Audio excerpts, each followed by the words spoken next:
भाग लेने वाले प्रतियोगियों, सुना आप सभी लोगों ने राजा जनक की वाणी को। राजा जनक की वाणी पर कोई संयम नहीं रह गया। राजा जनक ने यह घोषणा कर दी कि इस धरती पर, इस वसुंधरा पर किसी वीर पुत्र ने जन्म ही नहीं लिया। क्यों? क्योंकि राजा जनक के प्रण की पूर्ति का ना होना, इस धनुष को दो टुकड़ों में खंडन न होना, राजा जनक ने इस समाज में, इस सभा में यह घोषित कर दिया कि इस धरती पर किसी मैया ने किसी लाल पुत्र को जन्म ही नहीं दिया। और राजा जनक ने क्या कहा? अब जन क्यों माखे भट माने, अब वीर विहीन मही में जानी, तजऊ आस निज निज ग्रह जाऊ, लिखा न विद पैदेई विवाहु।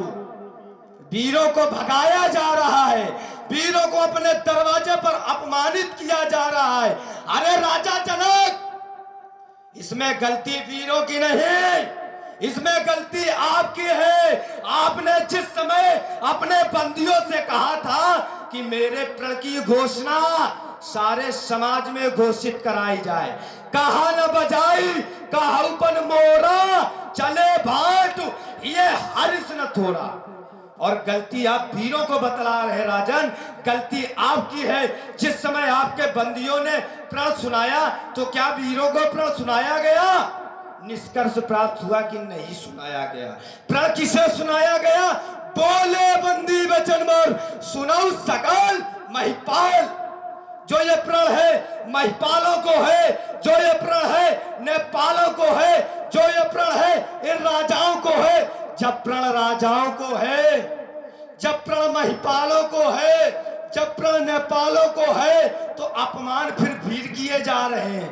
राजा जनक का तो कहना ऐसे हुआ, किसी विद्यार्थी को परीक्षा केंद्र में परीक्षा देने का अधिकार न दिया जाए, किसी विद्यार्थी को परीक्षा केंद्र में परीक्षा देने का अधिकार न दिया जाए, और उसे अनुत्तीर्ण का प्रमाण पत्र पकड़ा दिया जाए कि जाओ तुम फेल हो, उसे अनुत्तीर्ण का प्रमाण पत्र पकड़ा दिया जाए।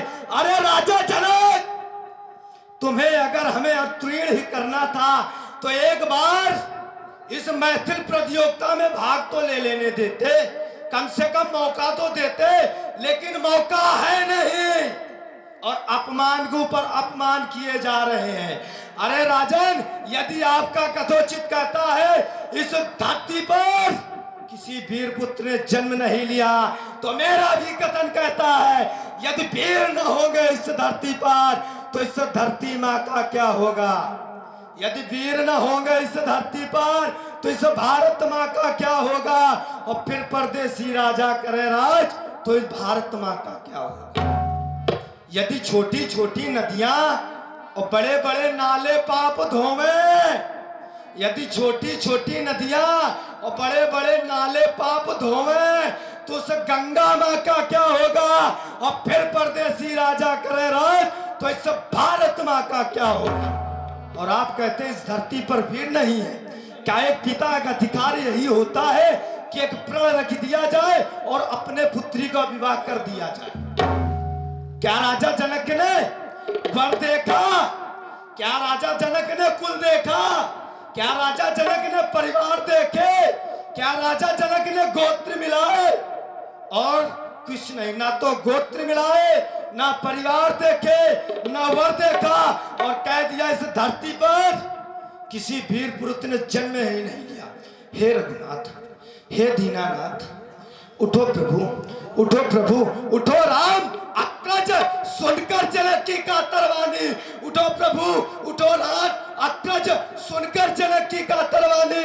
अमीर रघुवंशियों का मरा नहीं है पानी। वीर है, रघुवंशी है, रजपूती है, रघुवंश रमाजा को कोई तो तेई समाज अस्काहल कोई।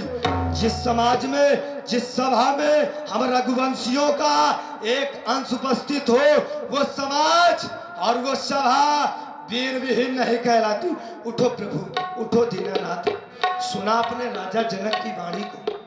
प्रभु, सुना अपने राजा जनक की वाणी को। हम उस विद्यालय में पढ़े भैया जिसमें सुनना पसंद नहीं करते। क्यों?